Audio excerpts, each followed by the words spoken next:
Hello friends, ഇന്നത്തെ എപ്പിസോഡിൽ സേതുമാധവന്റെ റൂമിലേക്ക് എത്തിയ അർച്ചന ഈ വീട്ടിൽ നടക്കുന്ന സംഭവങ്ങളെ കുറിച്ച് ആകെ വ്യാകുലപ്പെടുന്ന അച്ഛനെ നോക്കി പറഞ്ഞു. ഇങ്ങനെ ഓരോരോ പ്രശ്നങ്ങൾ നമ്മുടെ കുടുംബത്തെ പിന്തുടർന്ന് വരുന്നത് ഇനി എന്തെങ്കിലും ഈ കുടുംബത്തിന് ദോഷമുണ്ടായിട്ടാണോ, അതിനെ എങ്ങനെയൊന്ന് തിരിച്ചറിയുന്നതെന്ന് ചോദിച്ചതും ഉടനെ സേതുമാധവൻ പറഞ്ഞു, അതെ, തുടർച്ചയായി നമ്മുടെ കുടുംബത്തിന് ഓരോരോ പ്രശ്നങ്ങൾ ഉണ്ടാവുന്നുണ്ട്. ഇതിന് കാരണം ഇനി എന്തെങ്കിലും ദോഷമാണോ എന്ന് ഒന്ന് കണ്ടെത്തണം. അതിനുള്ള ദോഷപരിഹാരവും എന്താന്ന് ചോദിച്ച് മനസ്സിലാക്കണമെന്ന് സേതുമാധവൻ അർച്ചനയോട് പറഞ്ഞു. അത് കേട്ടതും അർച്ചന പറഞ്ഞു, അച്ഛാ, അങ്ങനെയാണെങ്കിൽ ഏതെങ്കിലും ഒരു ജ്യോത്സ്യനെ പോയി കണ്ട് നമുക്ക് ഇതിന്റെ കാര്യങ്ങൾ അന്വേഷിക്കാം. എന്തെങ്കിലും വഴിപാടോ പരിഹാര മാർഗങ്ങൾ എന്തെങ്കിലും ഉണ്ടെങ്കിൽ അത് നമുക്ക് ചെയ്യുകയും ചെയ്യാം എന്ന് പറഞ്ഞതും, എങ്കിൽ അങ്ങനെ തന്നെ ചെയ്യാമെന്ന് സേതുമാധവൻ സമ്മതിച്ചു. അങ്ങനെ എന്തെങ്കിലും വഴിപാടുകൾ നടത്താനായിട്ട് പോകാൻ തീരുമാനിക്കുകയാണ്. അതിന് ജ്യോത്സ്യന്റെ അടുത്ത് പോണെങ്കിൽ അച്ഛാ, ഞാൻ കൂടെ വരാം എന്ന് അർച്ചന പറഞ്ഞതും സേതുമാധവൻ പറഞ്ഞു, വേണ്ട മോളെ, മോള് വരണ്ട. ഇപ്പോഴത്തെ ഈ സാഹചര്യത്തിൽ ഇനി എന്തെങ്കിലും പ്രശ്നങ്ങൾ ഉണ്ടെങ്കിൽ തന്നെ അത് മോൾ ഈ ഒരു കണ്ടീഷനിൽ അതൊന്നും കേൾക്കണ്ട. എന്തായാലും അച്ഛൻ പോയിക്കോളാം എന്ന് സേതുമാധവൻ പറയുകയും തൽക്കാലം മോള് പോയി കിടന്നോളാനായി അർച്ചനയോട് അറിയിച്ചു. അർച്ചന അങ്ങനെ തിരികെ സേതുമാധവന്റെ റൂമിൽ നിന്ന് മടങ്ങുന്നു. അതിനുശേഷം കാണുന്നത് സ്നേഹയും ധനുഷും കൂടി സംസാരിക്കുന്നു. അവന്തിക ഏട്ടത്തിയുടെ ഈ മാറ്റം ഞാൻ ഒരിക്കലും പ്രതീക്ഷിച്ചല്ല. ഇപ്പൊ നന്ദേട്ടനെ എത്ര സ്നേഹത്തോടെയാണ് കെയർ ചെയ്യുന്നത്. ഇത്രയും ഒരു സ്നേഹം ഏട്ടത്തിയുടെ ഭാഗത്തുനിന്നും നന്ദേട്ടന് വേണ്ടി ഉണ്ടാവുമെന്ന് ഒരിക്കലും കരുതിയതല്ല എന്ന് പറയുമ്പോൾ ധനുഷ് പറഞ്ഞു, അതെ, നിങ്ങളാരും അവന്തികയെ ശരിക്കും മനസ്സിലാക്കിയിട്ടില്ല. ഇത് അവളുടെ പുതിയൊരടവാണെന്നാണ് എനിക്ക് തോന്നുന്നത്. അവരൊരു കാരണവശാലും അങ്ങനെ ഒരു പെർഫെക്റ്റ് ആയിട്ടുള്ള ഒരു നല്ലൊരു സ്ത്രീയായി മാറാൻ പോകുന്നില്ല. അവരുടെ മനസ്സിലിരിപ്പ് മറ്റു പലതും ആയിരിക്കും എന്ന് ധനുഷ് പറയുമ്പോൾ ഇത് കേട്ട സ്നേഹ പറഞ്ഞു, അതെന്താ ധനുഷ്, വീണ്ടും നീ അങ്ങനെ പറയുന്നത്? നിനക്ക് അങ്ങനെ ഉറപ്പുണ്ടെങ്കിൽ അതിന്റെ കാരണം എന്താണെന്ന് നീ വ്യക്തമാക്ക്. ഇങ്ങനെ ഒരു ഉറപ്പ് നീ പറയണമെങ്കിൽ അവരുമായിട്ട് എന്തെങ്കിലും അനുഭവം നിനക്ക് ഉണ്ടായിട്ടുണ്ടോ? അങ്ങനെ എന്തെങ്കിലും പ്രശ്നം നിനക്ക് അവരിൽ നിന്ന് നേരിടേണ്ടി വന്നിട്ടുണ്ടോ എന്ന് ചോദിച്ചതും ധനുഷ് പറഞ്ഞു, സ്നേഹ, നമ്മൾ തമ്മിൽ ഈ ഒരു സംസാരം നീണ്ടുപോയാൽ അത് ശരിയാവില്ല. അത് വേറൊരു പ്രശ്നത്തിൽ കലാശിക്കും. അതുകൊണ്ട് നമുക്ക് ഈ സംസാരം ഇവിടെ അവസാനിപ്പിക്കാം എന്ന് പറഞ്ഞതും സ്നേഹ പറഞ്ഞു, ഇല്ല, അർച്ചനേടത്തിയുടെ വയറ്റിൽ ജനിച്ചിരിക്കുന്ന കുഞ്ഞിന്റെ ജാതകദോഷം കാരണമാണ് ഈ പ്രശ്നങ്ങളൊക്കെ ഈ കുടുംബത്തിനുണ്ടാകാനോ കാരണമെന്ന് ജ്യോത്സ്യൻ വരെ പറഞ്ഞു. അതിൽ യാതൊരു സംശയവുമില്ല, അത് തന്നെയാണ് സത്യം എന്ന് പറയുമ്പോൾ ഇത് കേട്ട ധനുഷ് പറഞ്ഞു, അതെ സ്നേഹ, ഒരു കാര്യം ഞാൻ പറയും. അവരിങ്ങനെയൊക്കെ ഓരോന്ന് പറഞ്ഞ് ഫലിപ്പിക്കാൻ ശ്രമിക്കുന്നതാണ്. പക്ഷെ ഒരു കാരണവശാലും അങ്ങനെയൊന്നും സംഭവിക്കില്ല. ജനിക്കാതിരിക്കുന്ന അല്ലെങ്കിൽ ഇതുവരെ ജനിച്ചിട്ടില്ലാത്ത ഒരു കുഞ്ഞിന്റെ ജാതകദോഷം എന്ന് പറഞ്ഞ് ഇങ്ങനെ ഓരോന്നെല്ലാം ഈ കുടുംബത്തെ വരുത്തി തീർക്കാൻ അവന്തിക പ്രത്യേകം ശ്രമിക്കുന്നുണ്ട്. അതുകൊണ്ടാണ് നിങ്ങളെ എല്ലാവരെയും അവൾക്ക് കയ്യിൽ എടുക്കാനും കഴിഞ്ഞിട്ടുണ്ട് എന്ന് സ്നേഹയോട് പറയുമ്പോൾ ധനുഷിനോട് വീണ്ടും സ്നേഹ ചോദിച്ചു, ധനുഷ്, നീ വീണ്ടും വീണ്ടും അവന്തികയെടുത്ത് ഇങ്ങനെ കുറ്റപ്പെടുത്തി പറയുന്നതിന് കാരണം എന്താണ്? എന്തുകൊണ്ടാണ് നീ ഇങ്ങനെ അവന്തികയെടുത്ത് വിമർശിക്കുന്നത്? അത് നീ വ്യക്തമാക്കുക എന്ന് പറയുമ്പോൾ ധനുഷ് പറഞ്ഞു, വേണ്ട, ഈ സംസാരം മുന്നോട്ട് പോയാൽ നമ്മൾ തമ്മിൽ ചിലപ്പോൾ വഴക്കുണ്ടാക്കിയെന്ന് വരും. അതും ഞാൻ നിർത്തുകയാണെന്ന് പറഞ്ഞ് ധനുഷ് അവിടെ നിന്ന് ഇറങ്ങിപ്പോകുന്നു. ഇത് കണ്ടതോടെ സ്നേഹ പറഞ്ഞു, അല്ലെങ്കിലും അങ്ങനെയാണല്ലോ, എന്തെങ്കിലും ഒരു പ്രശ്നം ഉണ്ടായി കഴിയുമ്പോൾ അതിനെ ചോദ്യം ചെയ്യുമ്പോൾ അത് ഇഷ്ടപ്പെടാതെ അവിടെ നിന്ന് ഉത്തരം മുട്ടുമ്പോൾ എല്ലാം അവസാനിപ്പിച്ച് ഇറങ്ങിപ്പോകുന്നത് അതൊരു സ്ഥിരമായിട്ടുള്ള ഏർപ്പാടാണല്ലോ എന്ന് പറഞ്ഞു. ഇതെല്ലാം കേട്ട് കഴിയുമ്പോഴേക്കും സ്നേഹ ആകെ ദേഷ്യത്തോടെ ധനുഷിനെ നോക്കി അങ്ങനെ ഇരുന്നു. അതിനുശേഷം കാണുന്നത് അവന്തിക പുറത്തിറങ്ങിയതിനു ശേഷം ഇനി എന്താ ചെയ്യുക എന്ന് ആലോചിച്ച് അർച്ചനയും സച്ചിയും താൻ പറഞ്ഞതുപോലെ ഉള്ള കാര്യങ്ങളൊന്നും ചെയ്യാൻ തയ്യാറായിട്ടില്ല.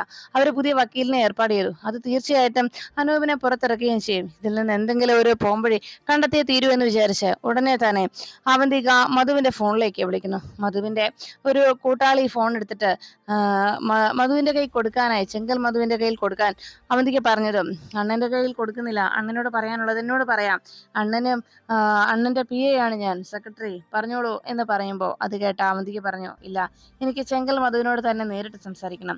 ഞാൻ മധുവിന്റെ ഒരു അഭ്യുദയകാംക്ഷിയാണ് എന്ന് പറഞ്ഞതും, അതെന്തോന്ന് എന്ന് ആ ചെറുപ്പക്കാരൻ അന്വേഷിച്ചു. അപ്പോഴേക്കും ഉടനെ അവന്തിക പറഞ്ഞു, അതെ, മധുവിനോട് താല്പര്യമുള്ള ഒരാളാണെന്ന് പറഞ്ഞാൽ മതി എന്ന് പറഞ്ഞതും അത് കേട്ടതോടെ ആ ചെറുപ്പക്കാരൻ വേഗം മധുവിനെ വിളിച്ചിട്ട് പറഞ്ഞു, അണ്ണനോട് താല്പര്യമുള്ള ഒരു സ്ത്രീ വിളിക്കുന്നു എന്ന് പറഞ്ഞ് ഫോൺ കൊണ്ടുവന്ന് മധുവിന് കൊടുത്തു.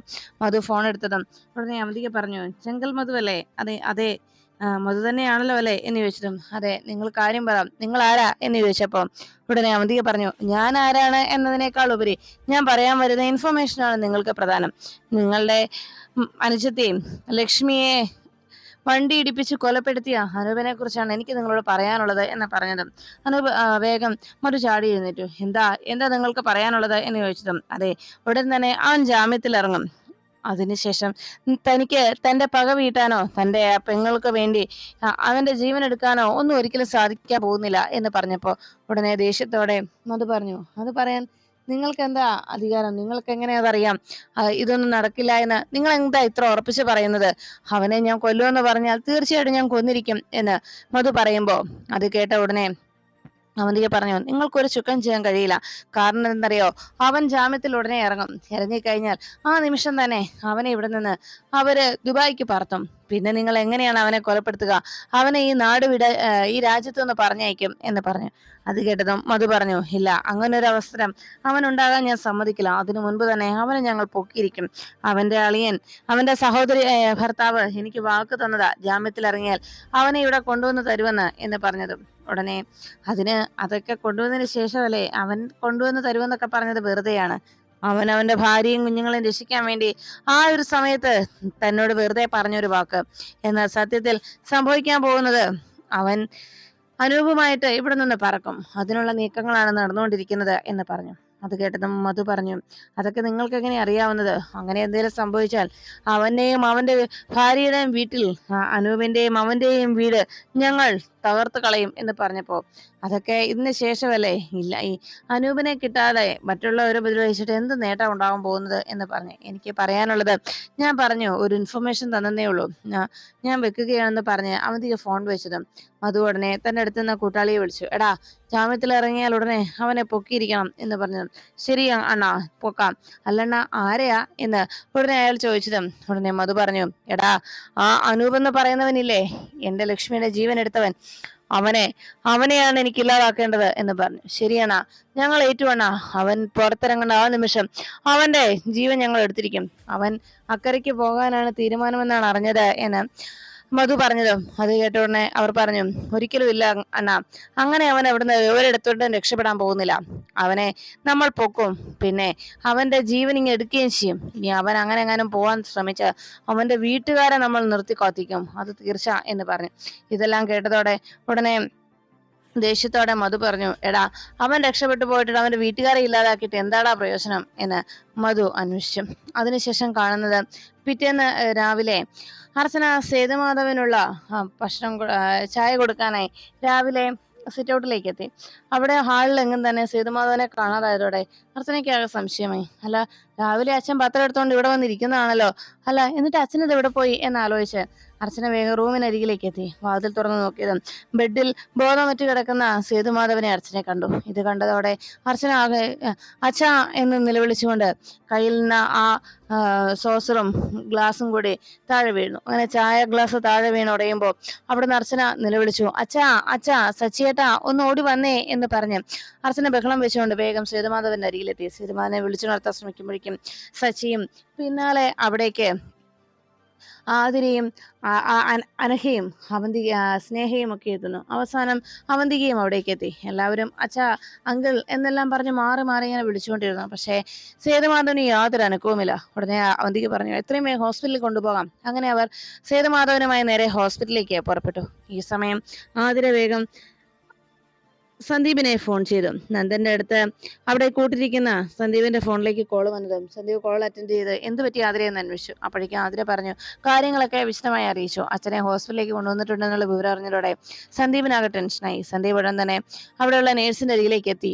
എന്നിട്ട് നന്ദന്റെ അരികിൽ നിൽക്കുന്ന നേഴ്സിനെ വിളിച്ചിട്ട് പറഞ്ഞു, സിസ്റ്ററെ, ഒന്ന് കുറച്ചു നേരത്തേക്കൊന്ന് ഹെഡിനെ നോക്കിയേക്കുവോ, ഞാൻ ഇപ്പോൾ വരാം എന്ന് പറഞ്ഞു. എന്താ, എവിടെ പോവാ നിങ്ങള് എന്ന് നേഴ്സ് അന്വേഷിച്ചതും അത് അച്ഛന് ഒരു ബോധക്കേടുണ്ടായി, അച്ഛനെ ഇവിടെ ഹോസ്പിറ്റലിലേക്ക് കൊണ്ടുവന്നിട്ടുണ്ട്, കാഷ്വാലിറ്റിയിൽ എത്തിയിട്ടുണ്ട്, ഞാനൊന്ന് പോയി നോക്കിയിട്ട് ഓടി എത്താം സിസ്റ്റർ എന്ന് പറഞ്ഞതും ശരി, വേഗം എത്തണേ എന്ന് പറഞ്ഞു സിസ്റ്റർ സന്ദീപിനെ പോകാൻ അനുവദിക്കണം. അതിനുശേഷം സേതുമാധവനെ ഹോസ്പിറ്റലിൽ എത്തിച്ച് വേണ്ട ഫസ്റ്റ് എയ്ഡുകളൊക്കെ ഡോക്ടേഴ്സ് നൽകിക്കൊണ്ടിരുന്നു. ഈ സമയം പുറത്ത് എല്ലാവരും ആശങ്കപ്പെട്ട് അങ്ങനെ ഇരിക്കുമ്പോൾ അർച്ചന ആകെ ടെൻഷനോടെ നിൽക്കുന്നത് കണ്ട് എല്ലാവരും ആകെ വല്ലാത്ത വ്യാകുലപ്പെട്ട് നിൽക്കുകയാണ്. ഡോക്ടേഴ്സ് വേണ്ട ഫസ്റ്റ് എയ്ഡ് ഒക്കെ ചെയ്ത് കഴിയുമ്പോൾ സന്ദീപ് അവിടേക്ക് ഓടിയെത്തി. ശശിയേട്ടനെ കണ്ട് കെട്ടിപ്പിടിച്ചുകൊണ്ട്, ശശിയേട്ടാ എന്താ അച്ഛന് പറ്റിയതെന്ന് ചോദിച്ചു.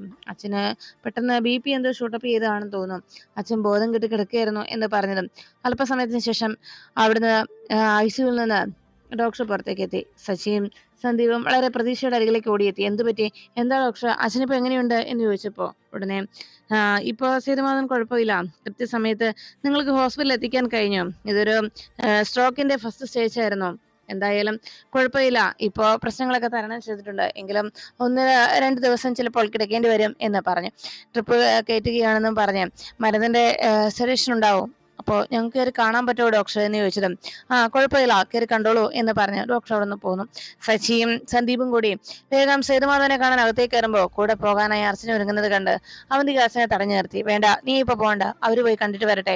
അങ്ങനെ അർച്ചനെ അവിടെ നിർത്തിയിട്ട് സച്ചിയും സന്ദീപ് അകത്തേക്ക് പോയി കഴിയുമ്പോഴേക്കും അർച്ചനയെ അവന്തിക മനഃപൂർവ്വം തടഞ്ഞു നിർത്തണം. അർച്ചന ആകെ ടെൻഷൻ അടിച്ചങ്ങ് നിൽക്കുമ്പോൾ അവന്തിക പറഞ്ഞു, ഇതിനൊക്കെ കാരണക്കാരി നീ ഒറ്റയൊരുത്തിയാണ്. കണ്ടില്ലേ, അച്ഛന്റെ ജീവനും ഒരു ആപത്തായി വന്നിരിക്കുന്നത്. ഇതിനൊക്കെ കാരണം എന്താണെന്നറിയാവോ? നീ ഇപ്പൊ അങ്ങോട്ട് ചെന്നാലേ നിന്റെ മുഖം കണ്ടു കഴിഞ്ഞാൽ അച്ഛന് BP ഇനിയും കൂടും. നീ കാരണോ അച്ഛൻ ഇപ്പൊ ഇതുപോലെ ടെൻഷൻ അടിച്ച് ഇപ്പൊ അച്ഛൻ ഇങ്ങനെ ഒരു സ്ട്രോക്ക് ഉണ്ടായത്.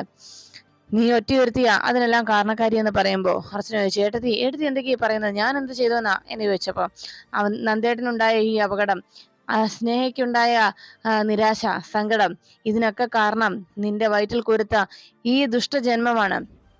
ഈ കുഞ്ഞു കാരണമാണ് ഇതെല്ലാം കാരണം. ഇതിനെല്ലാത്തിനും തുടക്കം അച്ഛൻ ഇങ്ങനെയുള്ള പ്രശ്നങ്ങൾ കണ്ടതിന് ശേഷം ഒരു ജോത്സ്യനെ കാണാൻ പോയിരുന്നു. അച്ഛന്റെ കൂടെ ഞാനാ പോയിരുന്നത്. ജോത്സ്യന്റെ അരികിൽ ചെന്നപ്പോ ജോത്സ്യൻ പറഞ്ഞ കാര്യം എന്താണെന്നറിയാവോ? പൂർവികരിൽ ആരോ ചെയ്ത ഒരു കൊടും പാപം, പച്ചമാംസം കത്തിച്ചു കളഞ്ഞു. ജീവനോടെ ആ പച്ചമാംസം കത്തിച്ചതിന്റെ പക, അത് ദുരാത്മാവായിട്ട് ആ ദുരാത്മാവ് ഇപ്പോ ഇവിടെ നെല്ലിശ്ശേരിയിൽ പുനർജനിക്കാൻ പോവുകയാണ്. ഇതിനോടകം പുനർജനിച്ച് കഴിഞ്ഞിരിക്കുന്നു. അതും നിന്റെ വയറ്റിൽ കുരുത്ത ഈ ശാപജന്മം, അതാണ് ഈ കുടുംബത്തിന്റെ ഈ പ്രശ്നങ്ങൾക്ക് എല്ലാത്തിനും കാരണം എന്ന് പറഞ്ഞു. ഇതെല്ലാം കേട്ടതോടെ അർച്ചനാകെ ഞെട്ടിത്തെറിച്ച് നിൽക്കുകയാണ്. അതറിഞ്ഞതിന് ശേഷമാണ് അച്ഛനാകെ ടെൻഷൻ. അതിനുശേഷമാണ് അച്ഛൻ ഇപ്പോ ഇങ്ങനെയൊക്കെ ഉണ്ടാകാൻ കാരണം. അതുകൊണ്ട് നീ ഇനിയും ചെന്നാൽ അച്ഛന്റെ ഈ അവസ്ഥ അത് കൂടുകയുള്ളൂ എന്ന് പറഞ്ഞ് ഞെട്ടലോടെ അവന്തിക തന്നെ കുറ്റപ്പെടുന്നതെല്ലാം കേട്ട് അർച്ചന സങ്കടപ്പെടുന്നു. അതിനുശേഷം അനൂപിനെ കാണുവാനായിട്ട് മീരയും കമലമ്മയും എത്തുന്നു. മീരയുടെയും കമലമ്മയുടെ അരികിലേക്ക് എത്തിയ അനൂപിനെ കണ്ട് അവർ പൊട്ടിക്കരയുകയാണ്. അനൂപിന്റെ അവസ്ഥ കണ്ട് ആകെ വിഷമിച്ചങ്ങ് നിൽക്കുമ്പോൾ ഉടനെ മീര പറഞ്ഞു, അതെ, മീരയെ അനൂപ് സമാധാനപ്പെടുത്താൻ ശ്രമിച്ചു. നീ വിഷമിക്കേണ്ട, ഞാൻ ഉടനെ തന്നെ ജാമ്യത്തിൽ ഇറങ്ങും, അതിനു വേണ്ട കാര്യങ്ങളൊക്കെ ഞാൻ ചെയ്തിട്ടുണ്ട് എന്ന് പറഞ്ഞതും ഉടനെ അനൂപിനോട് മീര പറഞ്ഞു, ഒരു കാരണവശാലും അനൂപേട്ടനെ അവർ ജാമ്യത്തിൽ ഇറക്കാൻ പോകുന്നില്ല. അനൂപേട്ട, അതൊക്കെ വെറുതെയുള്ള വ്യാമോഹമാണ്. കാരണം എന്തെന്ന് വെച്ചാൽ അനൂപേട്ടനെ ആ മധു എന്ന് പറയുന്ന ആളുടെ കയ്യിൽ കൊണ്ടേ കൊടുക്കാമെന്ന് ശശി അവന് വാക്ക് കൊടുത്തിരിക്കുകയാണ്. അപ്പൊ പിന്നെ എങ്ങനെയാണ് അനൂപേട്ടനെ അവർ രക്ഷിക്കുന്നത് എന്ന് ചോദിച്ചു. ഇത് കേട്ടതും ഞെട്ടലോടെ അനൂപ് കമലമ്മയെ നോക്കിയതും കമലമ്മ പറഞ്ഞു, ഇല്ലടാ മോനെ, അങ്ങനെ ഒരിക്കലുമില്ല. അതിന്റെ സച്ചി അങ്ങനെ പറഞ്ഞു എന്നത് ശരി തന്നെയാ, പക്ഷെ ആ സാഹചര്യം കൂടി നീ ഒന്ന് അറിയണം. അർച്ചനയുടെ കഴുത്തിൽ, അച്ചുവിന്റെ കഴുത്തിൽ കത്തി വെച്ചുകൊണ്ട് ആ പിഞ്ചു കുഞ്ഞിനെയും കയ്യിൽ പിടിച്ചു നിൽക്കുന്ന അർച്ചനയുടെ കഴുത്തിൽ കത്തി വെച്ച് മധു അങ്ങനെ ഭീഷണിപ്പെടുത്തുമ്പോ പിന്നെ ആ ഒരു സാഹചര്യത്തിൽ അവൻ അങ്ങനെ പറയേണ്ടി വന്നു എന്ന് മാത്രമേ ഉള്ളൂ. അത് അച്ചുവിനെയും മക്കളെയും രക്ഷിക്കാൻ വേണ്ടി മാത്രമാണ്, അല്ലാതെ ഒരിക്കലും അവൻ അങ്ങനെ ഒന്നും ചെയ്യില്ല മോനെ, നിനക്കറിയാവല്ലോ സച്ചിയെ എന്ന് ചോദിച്ചപ്പം അനൂപ് പറഞ്ഞു, അതേ മീരെ, നീ ഇങ്ങനെ ടെൻഷൻ ആവാതെ, ശശിയെ എനിക്കറിയാം, ശശി ഒരിക്കലും അങ്ങനെ ഒന്നും ചെയ്യില്ല എന്ന് പറയും. അങ്ങനെ സംസാരിച്ചുകൊണ്ട് നിൽക്കുമ്പോഴാണ് സി അവിടേക്ക് എത്തിയത്. സി വന്ന് അനൂപിനോട് പറഞ്ഞു, അനൂപെ, കാര്യങ്ങളൊക്കെ ആ കുഴപ്പത്തിലായാലോ? ഞാൻ നേരത്തെ തന്നെ അർച്ചനയോട് പറഞ്ഞതാണ്, ഒരു കാരണവശാലും ഇതൊരു പോലീസ് കേസിലേക്ക് കാര്യങ്ങൾ എത്തിക്കരുതെന്ന്, മധുവിന്റെ പേരിൽ ഒരു കേസും കൊടുക്കരുതെന്ന്. പക്ഷേ എന്നിട്ടോ ഇപ്പൊ അവർ കമ്മീഷണറുടെ അടുത്ത് മധുവിനെതിരെ കേസ് കൊടുത്തിരിക്കുകയാണ്. അത് മാത്രമല്ല, മധുവിന്റെ വക്കീലായ റാണി ചന്ദ്രയുമായിട്ട് ഒരു കോംപ്രമൈസ് ടോക്കിന് ഞാൻ ശ്രമിച്ചതാണ്. ആദ്യത്തെ ഒരു സെറ്റിൽമെന്റിൽ അത് പരാജയമായിരുന്നു. എന്ന് വെച്ചാൽ ഇനി അത് പരാജയമല്ല, ഇനി അത് ആ ഒരു കാര്യം നമുക്ക് വിജയിപ്പിച്ചെടുക്കാനും കഴിയുമായിരുന്നു. പക്ഷെ അതിനൊന്നും നിൽക്കാതെ അർച്ചന എടുത്തുചാടി ഇങ്ങനെ ചെയ്തു. ഇനിയിപ്പോ ഒന്നും ചെയ്യാൻ എനിക്ക് കഴിഞ്ഞെന്ന് വരില്ല എന്ന് പറഞ്ഞപ്പോ ഉടനെ ഇത് കേട്ടതോടെ മീര ചോദിച്ചു, അയ്യോ സർ, അപ്പോ എന്റെ അനൂപേട്ടന് ജാമ്യം കിട്ടില്ലേ എന്ന് ചോദിച്ചതും, ജാമ്യം കിട്ടും, അതിന് കുഴപ്പമൊന്നും തന്നെയില്ല, കോടതിയിൽ നിന്ന് ജാമ്യം കിട്ടും. പക്ഷേ അതല്ല പ്രശ്നം. ഇവിടെ ജാമ്യം എടുത്തിറങ്ങിയ അനൂപിന്റെ ജീവൻ ആപത്തുണ്ടാവും, അതാണ് കുഴപ്പം. ഇയാളുടെ ജീവന് ഒരു പ്രശ്നം വരാതിരിക്കാൻ വേണ്ടിയാണ് ഞാൻ ഇയാളെ അറസ്റ്റ് ചെയ്ത് ഇവിടെ കൊണ്ടുവന്നത്. അത് മധുവിന് മനസ്സിലായി ഞാനൊരു ഡ്രാമ കളിച്ചതാണെന്ന്. പക്ഷെ ഇനിയുള്ള കാര്യങ്ങൾ നിങ്ങൾ സൂക്ഷിക്കണം, ഇനിയൊക്കെ നിങ്ങളുടെ വിധി പോലെ ഇരിക്കുള്ളൂ എന്ന് സിയെ പറഞ്ഞത് കേട്ട് സച്ചിയുടെയും അർച്ചനയുടെയും പ്രവൃത്തികൾ കാരണം ഇനി ഈ ഒരു പ്രശ്നം പരിഹരിക്കണമെങ്കിൽ അത് അർച്ചന മാത്രം നിരൂപിച്ചാൽ സാധിക്കൂ എന്ന് സിയെ പറഞ്ഞതോടെ അനൂപും കമലമ്മയും മീരയുമൊക്കെ ടെൻഷനോടെ കേട്ടു നിൽക്കുന്നു.